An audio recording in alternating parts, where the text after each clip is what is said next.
uma palavra de ensino, tá? Fê, deixou as fotos, Fê? As fotos estão certinho? E a gente vai esclarecer algumas coisas da ceia que são fantásticas sobre os elementos, porque muitas vezes nós não... Às vezes a gente toma a ceia do Senhor e a gente não entende os elementos. E hoje nós vamos trazer algumas revelações sobre os elementos e por que eles estão na mesa. Amém? Então eu queria falar em Lucas com você, Lucas 22, a partir do verso 14. E nós vamos ver os mistérios escondidos na ceia do Senhor. Amém? Quando chegou a hora, Jesus e seus apóstolos tomaram lugar à mesa. Jesus disse: estava tão ansioso para comer a refeição da Páscoa com vocês antes do meu sofrimento.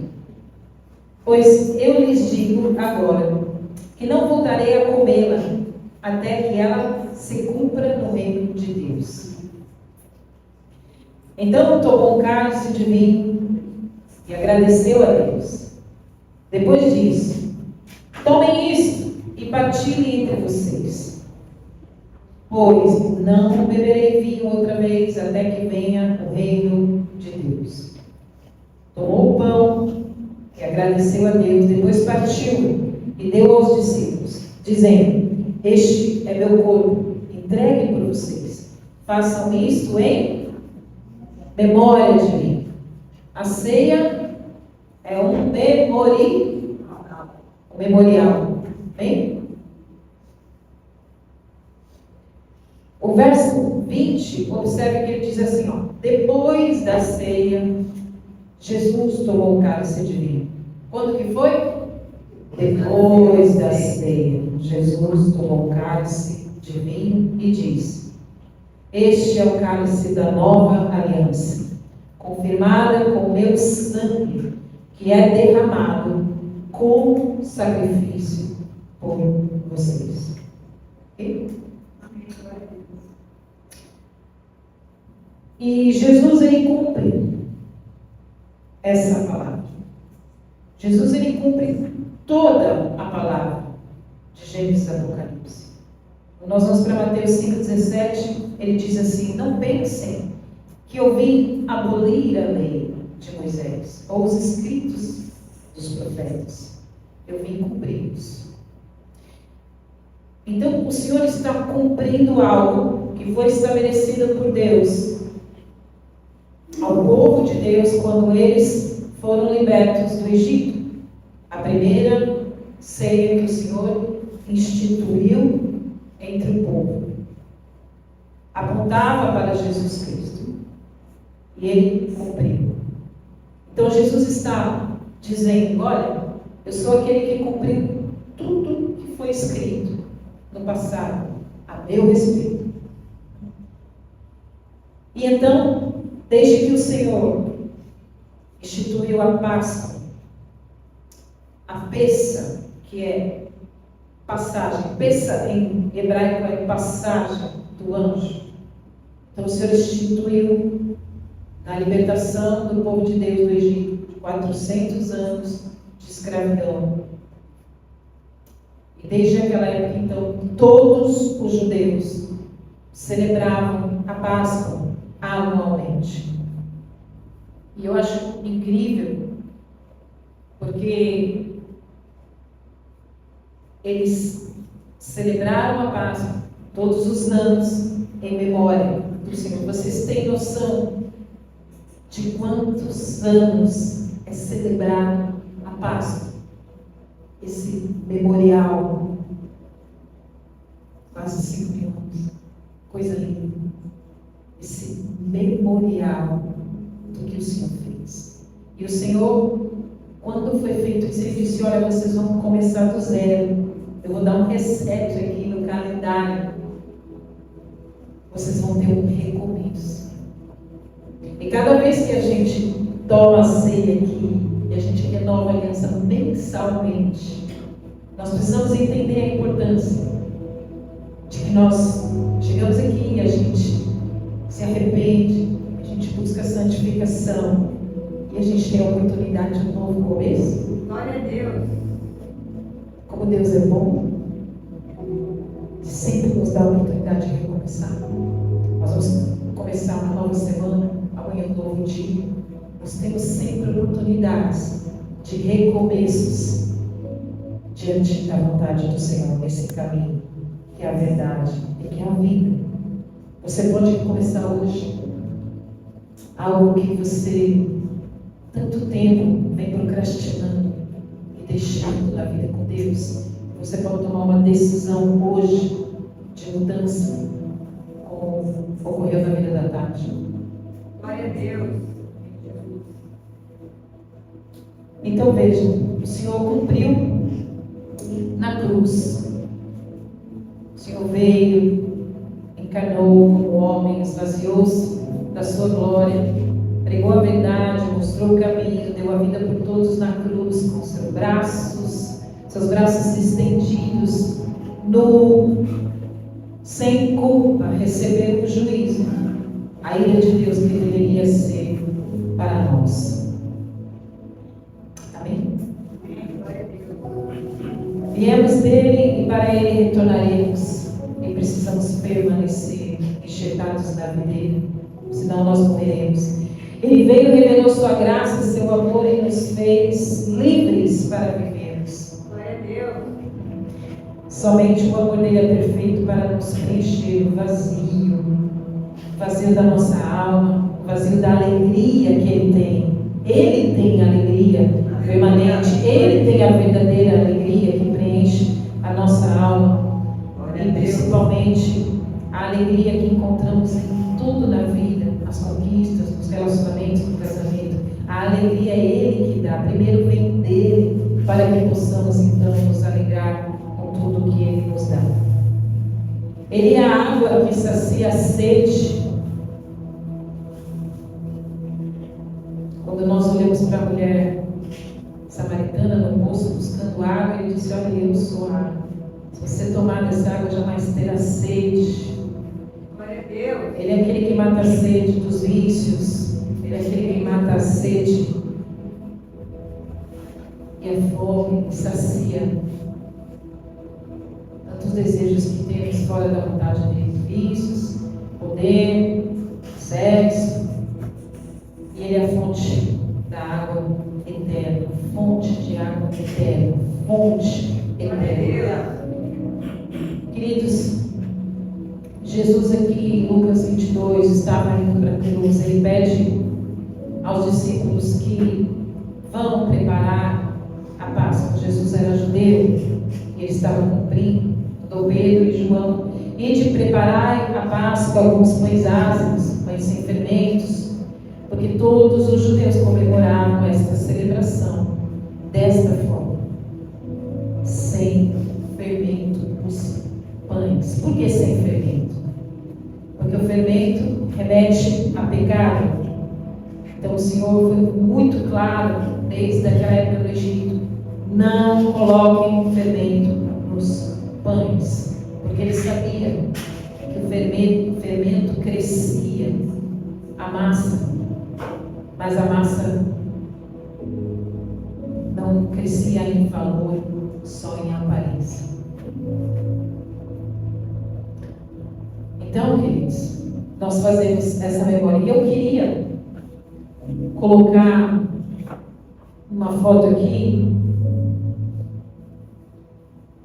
Na tradição judaica, eles usam um termo que é o seder, que refere-se à ordem da estrutura da refeição pascual, porque tudo com Deus tem ordem e decência, porque tudo precisa ter uma sequência para o entendimento com Deus, daquilo que Ele está fazendo, daquilo que Ele está revelando, daquilo que Ele tem para você.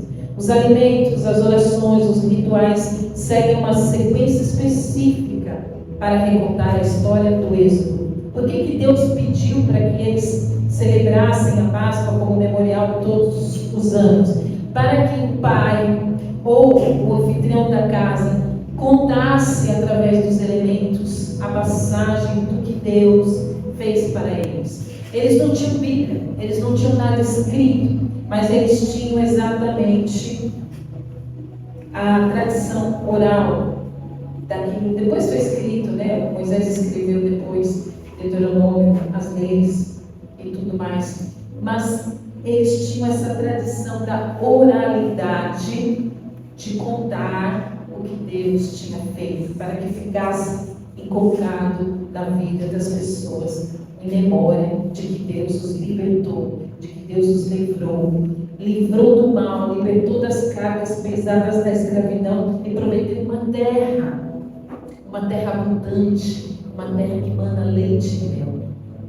Isso precisava ser fortalecido como fé de quem era Deus, Deus do povo, que amava este povo, que libertou e tinha algo extraordinário da parte dele. Eu quero que você confie nesse Deus que está te conduzindo a esta terra, que te libertou do pecado, como quando a gente aceita o Senhor como Senhor e Salvador verdadeiramente. Ele nos conduz a uma terra, a gente queira ou não, porque Ele é fiel, não é verdade?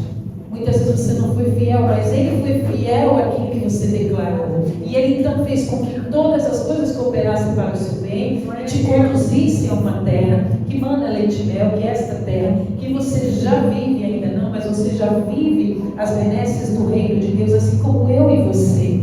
Nós não estamos ainda na Nova Jerusalém, ela ainda não desceu do céu, mas nós já vivemos as bênçãos da Nova Jerusalém, porque o reino já veio sobre nós. E é isso que é importante, que você não pode titubear, nem ficar inseguro, nem ficar com medo de que porque você aceitou Jesus, mas você não cumpriu, você desviou, você fez alguma coisa errada, que Ele te deixou, porque Ele é fiel. No mundo as pessoas te abandonam, no mundo as pessoas não te dão valor porque você não fez algo que elas queriam. Você muitas alianças pode ter quebrado em sua vida, e as pessoas te deixaram. Mas Jesus não é assim. Embora a gente quebre as alianças, a gente quebre as promessas com Deus, a gente quebre os pactos, os votos, né? Muitas vezes nós temos até as consequências ruins de quebrar os votos com Ele. Nós sofremos, mas Ele está sempre presente. Ele está sempre nos conduzindo, Ele está sempre cuidando, Ele está sempre zelando e vai continuar assim até o fim. Amém, glória a Deus. Então o Senhor falou, olha, cada elemento tem um simbolismo que aponta para este momento da cruz, para este momento da redenção. Por isso que Jesus, quando Ele vai e toma a ceia com os discípulos, Ele reinterpreta os elementos de forma diferente para trazer a nova revelação daquele tempo. Ok? Então o ceder, esta palavra ceder, se refere à ordem, que há uma estrutura, uma ordem de que eles tomavam a ceia para a representatividade do que Deus tinha feito. Então tinha o pão, as ervas amargas, que remetiam ao sofrimento de que eles tinham passado no Egito, mas na cruz o sofrimento que Jesus iria passar. O cordeiro pascal que foi sacrificado naquela época para que eles pudessem comer, a morte expiatória do sacrifício, remetendo a Jesus na cruz, e os 4 cálices que apontam para a missão redentora, os 4 cálices. Glória a Deus. E muitas vezes nós não entendemos, né? Nós achamos que o Senhor só é um cálice, né? Mas na ceia judaica, na ceia do Senhor, que Ele tomou com os seus discípulos naquela noite, a última ceia, antes dele voltar, Ele tinha sobre a mesa 4 cálices e pães ázimos, que nós vamos ver que tinha uma sequência também, que eles eram colocados de 3 em 3, um em cima do outro, e eram colocados para as pessoas. Ok?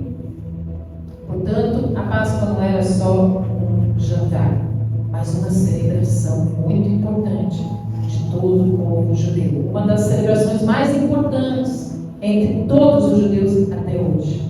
Glória a Deus.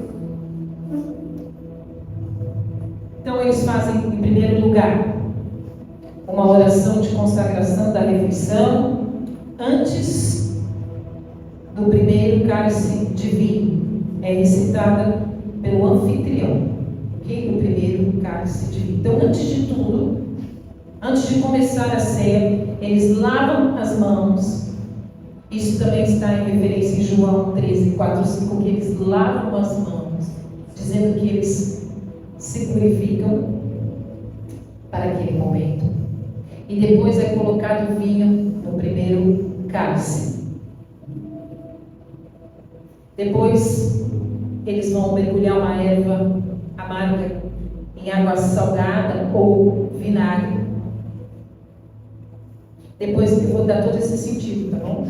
Depois eles colocam novamente o vinho do segundo cálice.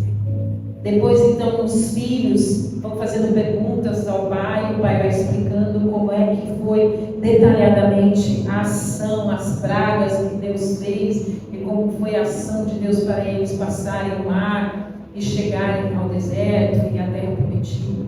E toda a comida está em volta da mesa.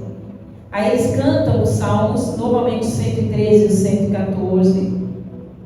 O segundo cálice é beber. Depois eles lavam a mão novamente, porque eles vão comer o pão. Eles lavaram as mãos para tomar o vinho.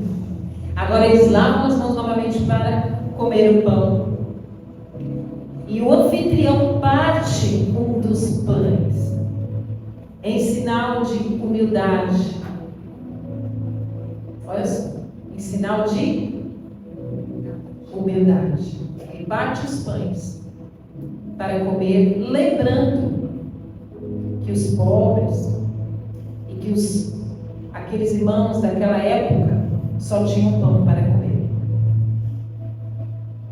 Depois eles dão graças, reconhecendo que Deus dá o alimento, remetendo ao maná. E aí, lembrando-se que o pão não deve ter fermento. O anfitrião dá um pedaço do pão partido para cada um mergulhado nas ervas amargas. E depois é tão amarga as ervas que eles colocam que eles misturam um pouquinho de doce que também tem na ceia, que nós vamos ver, e distribuem para cada participante. Isso está em Mateus 26, 21, que Jesus faz, João 13, 26, que Jesus faz. E a carne do cordeiro, então, é comida depois disso. Amém? E lembrando que o Senhor faz isso com os pães, repartindo o seu pão, este é meu corpo, né? Que é dado por vós fazer isso em memória de mim. Então o anfitrião despeja o terceiro cálice de vinho. E todos recitam a bênção de agradecimento pela refeição, cantam coros, salmos, normalmente os salmos de 115 a 118 que são recitados, e todos bebem o quarto vinho. Ok? Então eu queria ver se vocês conseguem pôr aquelas fotos. Quer que apague aqui, gente? Não está dando para ver. Esse é depois. Pode passar outra foto. Então, tá um pouco. Dá para.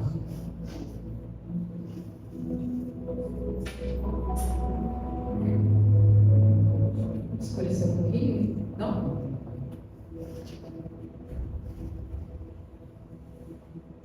Acho que ela vai fechar um pouquinho.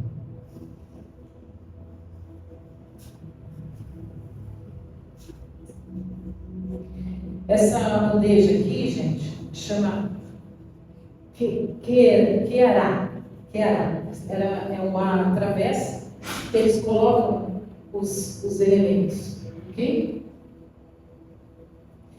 Então aqui você vai ver o elemento do ovo cozido, que eles representa, né, onde que eles iam sacrificar. Todos os anos eles iam a Jerusalém levar o sacrifício.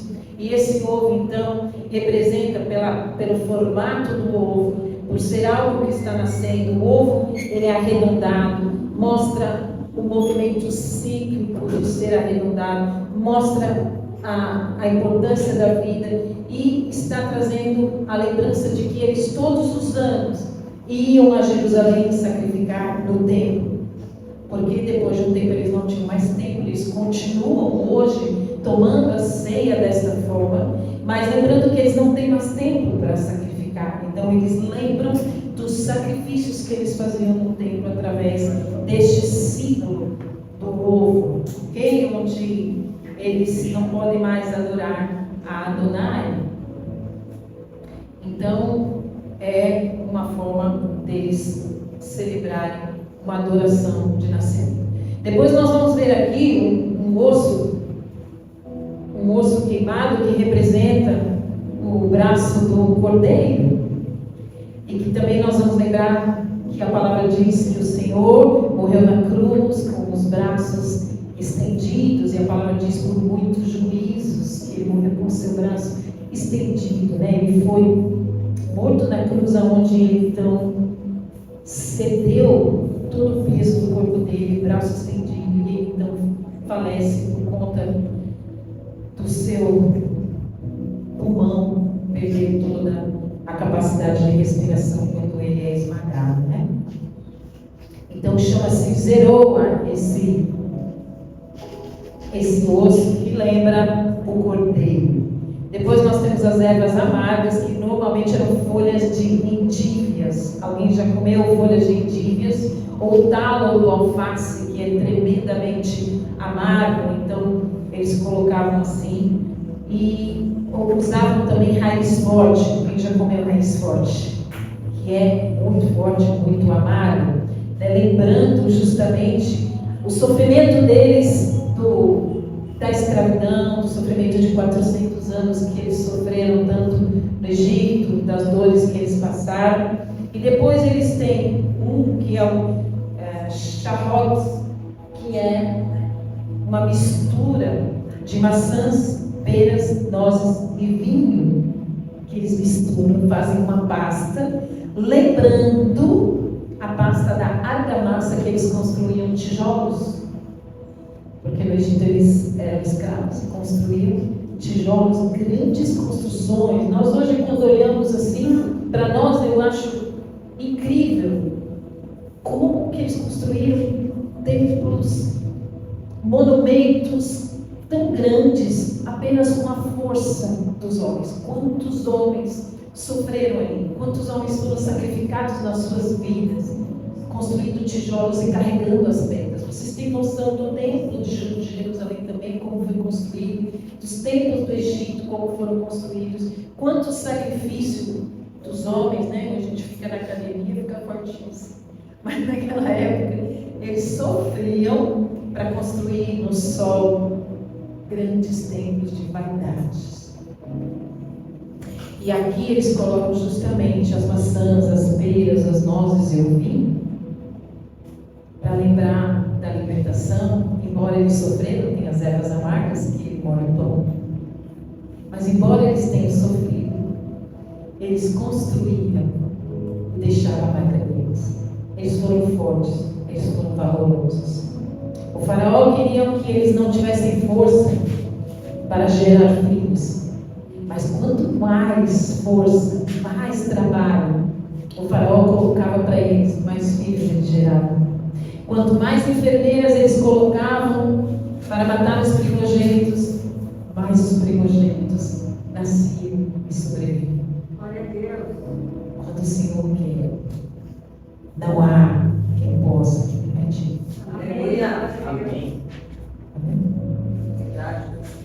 E aí então tem a carpaz, que vocês vão ver aqui, não dá para ver muito bem, que tem as cebolas ou salsas, que são a carpaz, que mostram que são esses vegetais que foram fortalecidos, gerados e criados embaixo da terra, que formaram muitas vezes as suas raízes, mesmo escondidos, eles estavam crescendo.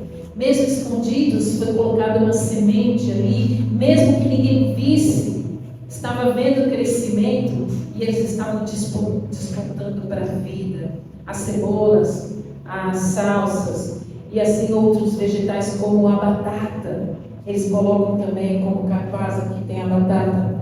Então, o que eles fazem para as crianças? Eles pegam a cebola e a batata e molham assim na água, no copo de água com sal, e as crianças falam: por que isso, papai? Por que isso? Por que molhar a batata? Olha, porque eles foram gerados, mesmo tentando serem sufocados. O nosso povo foi gerado, criou raízes, despontou, mesmo sofrendo e chorando. Porque a água salgada remete o quê? As lágrimas. Mesmo debaixo de choro, mesmo debaixo de sofrimento, eles emergiram para a vida. E o Senhor trouxe alegria, mesmo depois de muito choro, de Glória a Deus. tristeza. Aleluia. Então, o que isso remete para a nossa série? Mesmo apesar do sofrimento, das lágrimas, o Senhor, depois de 3 dias, ressuscitou. Glória a Deus. E o Senhor Jesus cumpriu o Shabat. Ele morreu na sexta, ficou no sábado, no domingo, cumpriu o Shabat, ressuscitou no domingo. Por isso que o domingo é o dia do Senhor. Glória a O Deus. Senhor também, na sua morte de cruz, trouxe um reset. O início da semana para os judeus era sábado. Para nós, o dia do Senhor é o domingo, quando Ele trouxe a vida. Mas Ele respeitou até o fim o cumprimento da palavra do Senhor. Glória a Deus. E então Israel, apesar de todo o sofrimento, apesar de toda a perseguição, apesar de estar cercado por todos os inimigos até hoje, é uma nação abençoada, não é? E ela resplandece a glória de Deus para todas as outras nações, que muitos perseguem, muitos não querem. De Esaú a Amã, até Hamas, Hezbollah, eles vencem e permanecem prósperos, permanecem no Senhor, e o Senhor os guarda. Mesmo aqueles que não são fiéis ao Senhor, o Senhor é fiel a eles, porque o Senhor prometeu essa promessa a Israel. Glória a E Ele Deus. voltará para Israel. Ele voltará para Jerusalém. Consegue entender? Amém. Glória a Deus. Aleluia. E mais um pouco aqui, vamos falar sobre os 4 cálices. E que eu quero que você se lembre disso. Os 4 cálices são revelações de 4 verbos que estão em Êxodo 6:6.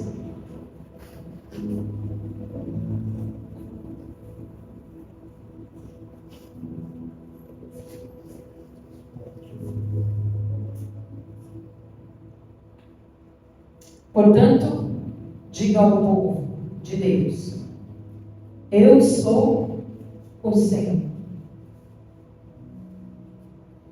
Eu os libertarei da opressão. Primeiro verbo, libertarei.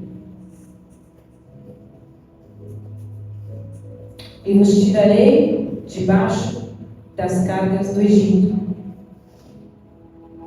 Veja, queridos, ele está dizendo assim: eu os libertarei, assim eu vou tirar vocês. Não é só libertar, não. Eu vou arrancar vocês das cargas do pecado, do peso do pecado, das consequências do pecado. Consegue entender isso? Amém. Glória a Deus. Enquanto nós estamos sob o domínio do pecado, Satanás coloca cargas injustas. Como você viveu, como você falou aqui, eu não conseguia trabalhar, eu não conseguia acordar, eu não conseguia produzir, porque eu estava debaixo de um domínio do pecado e de cargas pesadas. Quando você não está debaixo desse domínio, você tem paz, você tem leveza, você consegue produzir, você tem dificuldades, mas você continua em paz e produz, e avança, e conquista, e as portas se abrem, e você supera as dificuldades. o Senhor nos tire da opressão, desse peso. Segundo lugar, os livrarei da escravidão do Egito.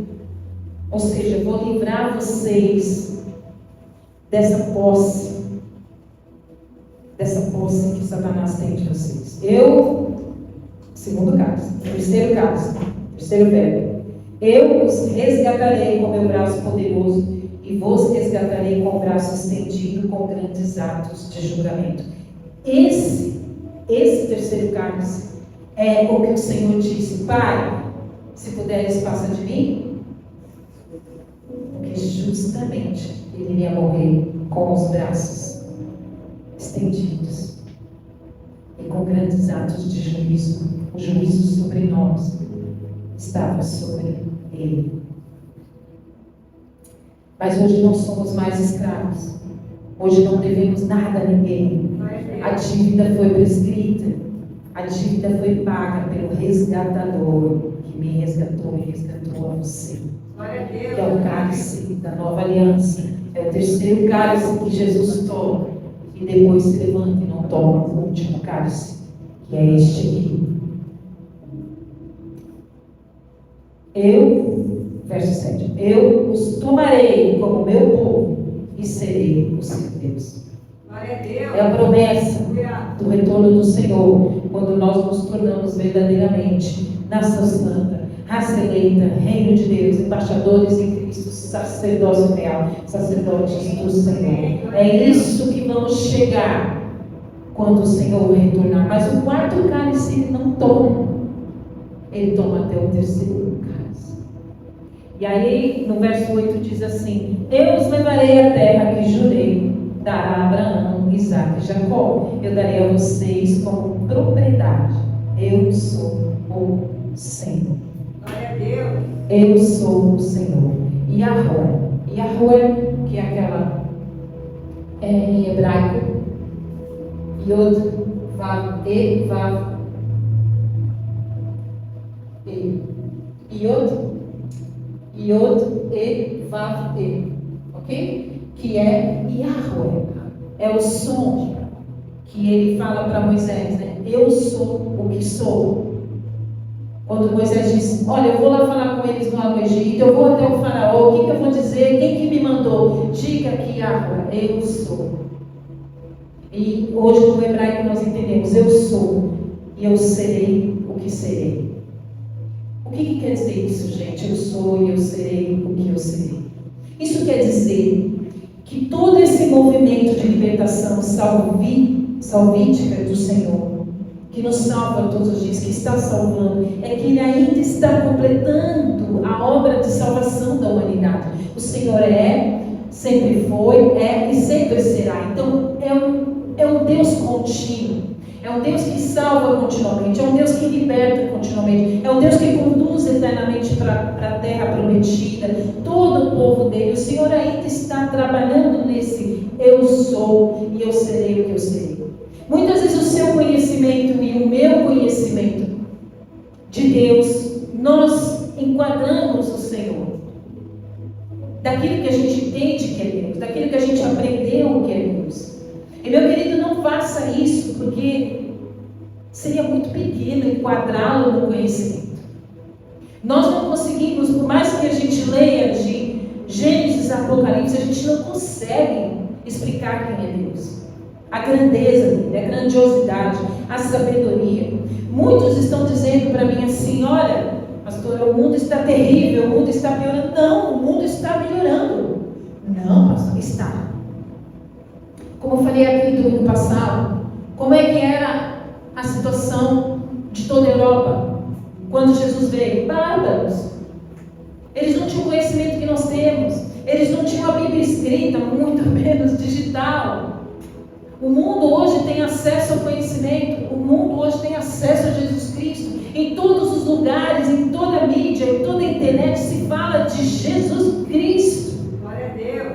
E a igreja está avançando. E só está melhorando a terra e a condição porque a igreja está aqui.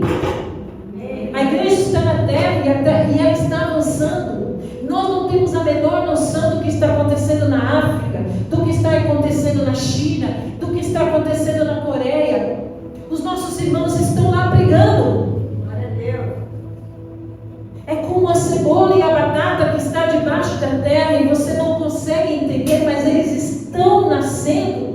E no momento certo vão desabrochar, e no momento certo, apesar do choro, eles vão ter alegria. Porque a igreja avança e as portas do inferno não prevalecem. Glória a Deus. Porque Jesus colocou a igreja, instaurou a igreja, e a igreja é vencedora na terra. Amém.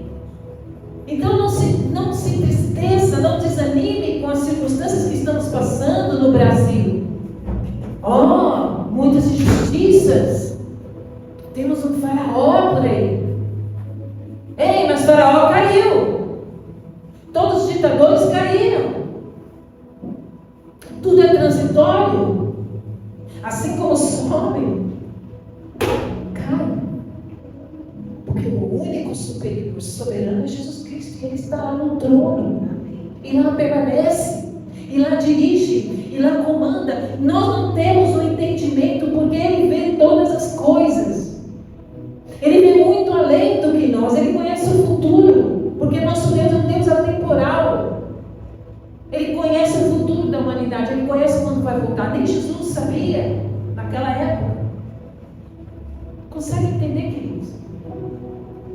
E ele então, quando você vai lá para ser, você vai ver os pães ázimos. Tem mais uma foto aqui dos pães ázimos. Isso. Olha aqui os pães ázimos. Bem chatinhos, né? Porque não tinha fermento. Bem chatinho, bem magrinho assim. Eu falo, Jesus, me deixa bem magrinho assim. De pegar, para ficar magrinho que nem o pão. Os 4 cálices, as ervas amargas, alanoses, maçãs, o ovo, com a queira. Então, esses pães ázimos eram colocados de 3 em 3. Vocês se lembram que no tabernáculo eram 12 pães da preposição que eram remetidos a 12 trigos. E aqui de 3 em 3 na Páscoa, porque esses 3 pães remetiam a Abraão, Isaac e Jacó. Os patriarcas. É onde veio o povo judeu, que era de Abraão, Isaac e Jacó. E aí Jesus, então, nesse terceiro cálice, ele toma, mas ele pega o pão do meio. E ele reparte, dá graças e reparte o pão do meio. Por que o pão do meio? Abraão, Isaac, ele pega o Isaac. Lembra? O Senhor disse para Abraão: pega o teu filho Isaac, sacrifica no monte. Quando chega no monte Moriá, que representa Jerusalém, hoje é o domo da rocha lá, pega lá o pão do meio, que representa quem? Ele que foi levado para ser sacrificado. E o Senhor proveu o cordeiro. Isaac apontava para Jesus, o Pai sacrifica o Filho. Jesus pega o pão do meio. Jesus cumpriu toda a palavra que diz.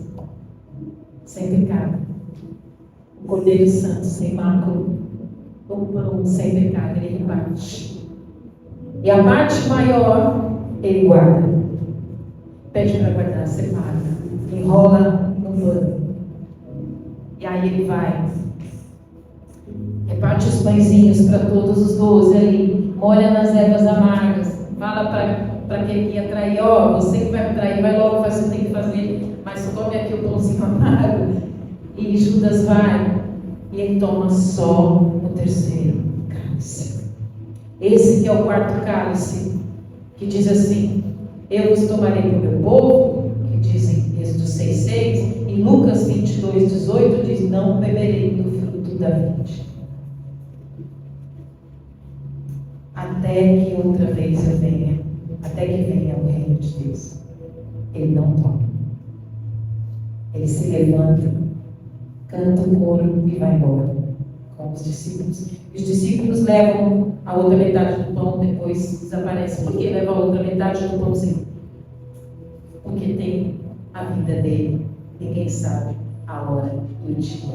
Está enroladinho, está escondido. Amém? Então, os 3 cálices em Lucas 22 estão. Em Lucas 22, 17, não está cronologicamente, mas eu vou dizer. Os 3 cálices que estão em Êxodo 6, 6 estão em Lucas 22, 17. Ele tomou um cálice de vinho e agradeceu a Deus. Depois disse: tomem isso e partilhem entre vós. O segundo cálice ele toma, Lucas 22, 20. Este é o cálice da nova aliança, confirmada com meu sangue que é derramado como sacrifício por vocês. E depois ele toma o terceiro cálice, que está em Lucas 22, 42. Que ele diz assim, que diz lá em Êxodo 22, eu vos redimirei com o braço estendido de muitos juízos. E ele diz, Pai, se queres afasta de mim este cálice, contudo, que seja feita a tua vontade. E aí ele toma esse terceiro, ok? E depois não toma mais. Ok? Agora, queridos, eu queria que você, de tudo que você ouviu aqui, para terminar, de tudo que você viu que o Senhor fez, eu queria que você fosse para Êxodo 12, 43. Que eu falo isso para uma pessoa que iniciou há pouco tempo a sua ceia, sua santa ceia, para que ela entenda perfeitamente o agir de Deus. Então o Senhor disse a Moisés e a Arão: estas são as instruções para a festa da Páscoa. Nenhum estrangeiro poderá comer a ceia da Páscoa. O escravo comprado poderá participar se for circuncidado. Os residentes temporários e os empregados não poderão participar. Quem está temporariamente aqui não precisa participar. Cada cordeiro de Páscoa será comido em uma só casa. Estão entendendo? Estão aí? Nenhum pedaço de carne será levado para fora, e nenhum osso de cordeiro será quebrado. Jesus não foi quebrado em nenhuma parte dele na cruz. Toda a comunidade de Israel celebrará a festa da Páscoa. Toda a comunidade vai celebrar a festa da Páscoa. Se os estrangeiros que vivem entre vocês quiserem celebrar a Páscoa do Senhor, todos os homens dentre eles devem ser. Então poderão celebrar a Páscoa com vocês como qualquer israelita. Os homens que não foram circuncidados jamais poderão participar da ceia da Páscoa. Essa instrução se aplica a todos, tanto aos israelitas de nascimento como aos estrangeiros que vivem entre vocês. Eu e você somos gentios, estrangeiros, aceitamos Jesus, fomos enxertados na videira verdadeira e podemos tomar a ceia do Senhor porque nós fomos circuncidados em nosso coração. A marca do Espírito Santo está sobre mim e sobre você a partir do momento que você aceitou Jesus como Senhor e Salvador. O Espírito Santo vem morar em nós, portanto Ele mora em nós, nosso coração está circuncidado e nós podemos tomar a ceia. Amém? Aquele que é circuncidado é o salvo, não é o que é batizado. Amém? Amém. Aleluia. Glória a Deus. Amém. E agora, Jesus faz algo extraordinário. Quais são os 2 mandamentos que Jesus faz? Que dá para você e para mim? Amar a Deus sobre todas as coisas e ao... Isso resume os 10 mandamentos. Okay? Então isso quer dizer, meu querido, que ele traz o amor ao próximo de grande importância. Ele traz o serviço com uma grande importância. Toda a história da Páscoa que você escutou aqui. Toda a história da ceia, os cálices, os pães, o cordeiro, a batata, toda a representatividade, o Senhor cumpriu. Mas na ceia do Senhor, Ele faz algo diferente para mostrar a mim e a você que de agora em diante os salvos vão seguir a Jesus de uma forma diferente, amando o próximo, servindo o próximo. O que Ele faz, queridos? Está em João 13. Creio que verso 12. Vou encerrar rapidinho. Vocês entendem o que eu fiz? Vocês me chamam de mestre e senhor e tem razão, porque eu sou. E uma vez que eu, seu senhor e mestre, lavei os seus pés, vocês devem lavar os pés uns dos outros. Eu lhes dei um exemplo a ser seguido. Façam como eu fiz. O Senhor lava os pés. Naquela época era muito comum todos que chegavam tinham seus pés lavados, porque todos andavam com sandálias em terra. E o dono da casa separava o servo mais inferior. Era o servo mais inferior que lavava os pés das pessoas que chegavam. Jesus tira o manto dele e lava os pés dos discípulos. Glória a Deus. Como servo mais humilde da casa. Aleluia. Você entende isso? Ele se desce, pega a toalha, começa a lavar e diz: olha, se vocês não fizerem isso, vocês não têm parte comigo. Queridos, se nós não aprendemos a lavar os pés das pessoas, nós não temos parte com Ele. Ele, como Messias prometido, o rei de Israel, os discípulos não entendiam nada. Como que um rei, como que um cara poderoso que faz milagres está lavando meus pés? Eles estavam constantemente discutindo quem que era o maior, quem que ia sentar do lado dele no reino, quando ele fosse colocado no trono, quem que vai sentar do lado dele. Eles estavam ansiosos por poder, eles estavam ansiosos por prestígio. Como nós vemos hoje, as pessoas estão ansiosas por holofotes, as pessoas estão ansiosas por poder, as pessoas estão ansiosas por serem vistos. E Jesus está lavando os pés deles. Glória a Deus. Queridos, nós precisamos entender sobre hierarquia e orgulho. O Senhor estava se mostrando o mais humilde servo de todos. E nós, queridos, como que nós podemos entender que precisamos lavar os pés dos de casa? Não é por mérito que lavamos os pés. O Senhor lavou os pés, inclusive, de Judas. Não é por mérito, não é porque a pessoa é boa que eu vou lavar os pés. É porque é um mandamento de servir o Senhor, e os discípulos de Cristo servem ao próximo sem olhar o mérito. Glória a Deus. E ele estava dizendo: eu sou humilde porque eu quebrei o pão. Humildemente eu me quebrei, eu fui quebrado. E eu reparto a minha carne com vocês a partir do momento que vocês comem a minha carne. Porque eu dei a minha carne em sofrimento, e vocês comem da minha carne, e vocês serão saciados, serão servidos.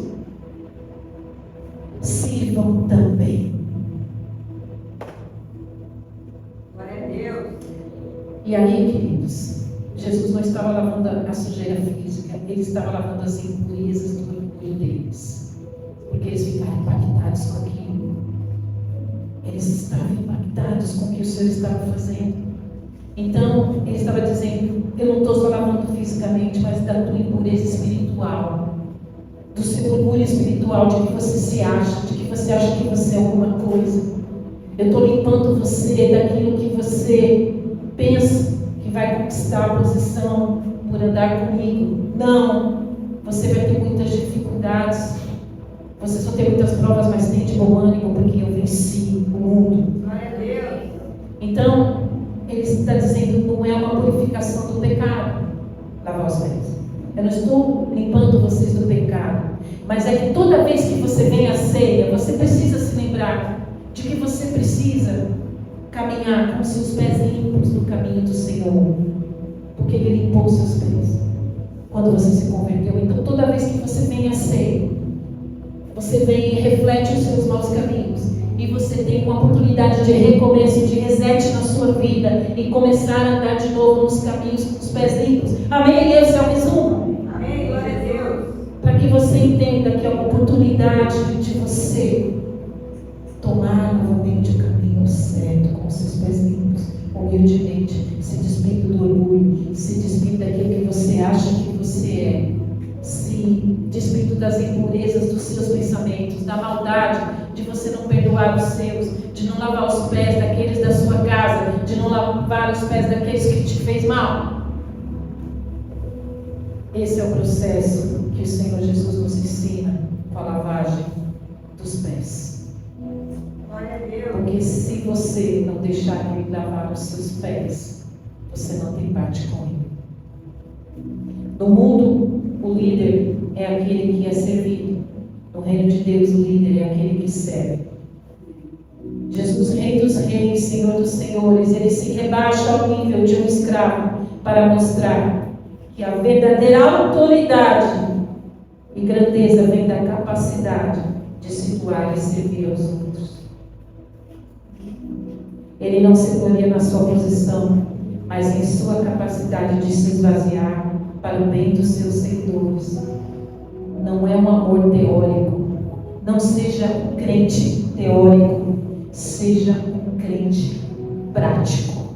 Glória a Atua, Deus. tenha ações. Aquele que se inclina para as necessidades do outro, mesmo que signifique rebaixar-se. E a promessa que o Senhor dá em João 13:17 é assim: bem-aventurados sois vós, se fizerdes essas coisas. Sabe o que é bem-aventurados? Felizes sois vós, se fizerdes essas coisas. Vocês serão abençoados se vocês servirem o próximo. Amém. Glória a Ele não apenas deu um exemplo, mas deu uma comissão. Ide e servir. Seus seguidores são chamados a imitar isso. Ele é um modelo de vida. É um modo de vida. É um estilo de vida. Ok? Isso significa estar disposto a realizar tarefas que parecem insignificantes e desonrosas, mas colocar as necessidades dos outros antes das nossas e a servir sem esperar reconhecimento ou recompensa. No mundo moderno, a ênfase no individualismo, sucesso e autoafirmação muitas vezes se choca com os princípios de humildade e serviço. No entanto, a mensagem de Jesus é mais relevante do que nunca. Ele não impôs a sua autoridade, exerceu através da humilde servidão, estabelecendo um padrão para todos os líderes. Fique de pé, vamos orar.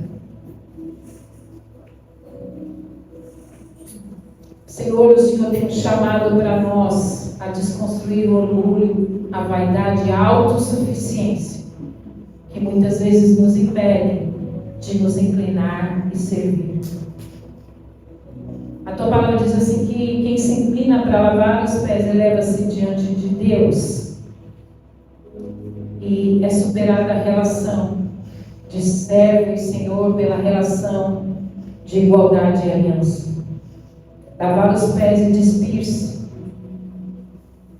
revestir-se de humildade, desamarrar as sandálias para dar alívio aos sofredores. Querido Deus e Pai, obrigado pela Tua palavra, pelo Teu ensino sobre a Santa Ceia. Senhor, nos conduz com os pés limpos. Nós queremos deixar o Senhor lavar os nossos pés como queremos lavar os pés dos outros em humildade. Nos conduz nesse caminho para a terra prometida que o Senhor nos promete, Senhor, que não haverá lágrimas, que não haverá dor, que não haverá enfermidade, e que não haverá, Senhor, soberba, orgulho, ódio, raiva, dissensão, divisões, Pai.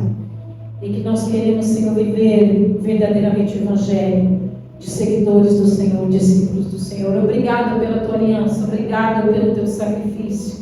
Obrigado, Senhor, porque o Senhor nos libertou e nos arrancou do reino das trevas e nos colocou no reino dos céus. Nós já vivemos as benesses do reino dos céus e nós fazemos isso para sermos bem-aventurados. E, Senhor, nós nos alegramos hoje, porque apesar de chorarmos, o Senhor é Deus. E nada, Senhor, nada passa desapercebido do Senhor. E não há impossíveis para o Senhor. Por isso, visita, Senhor, as nossas casas, visita o nosso coração, purifica. Visita a nação brasileira, Senhor. E, Senhor, abre os céus com o teu cetro de justiça, Pai, em nome de Jesus.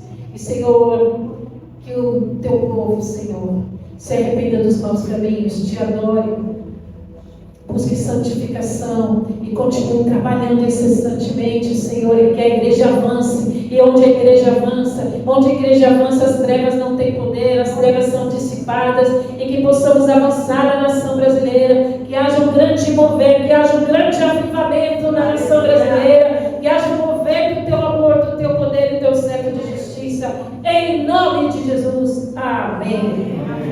Que o Senhor te abençoe e te guarde.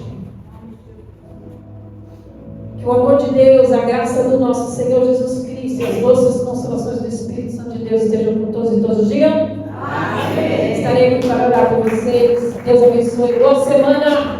Fiquem na paz do Senhor.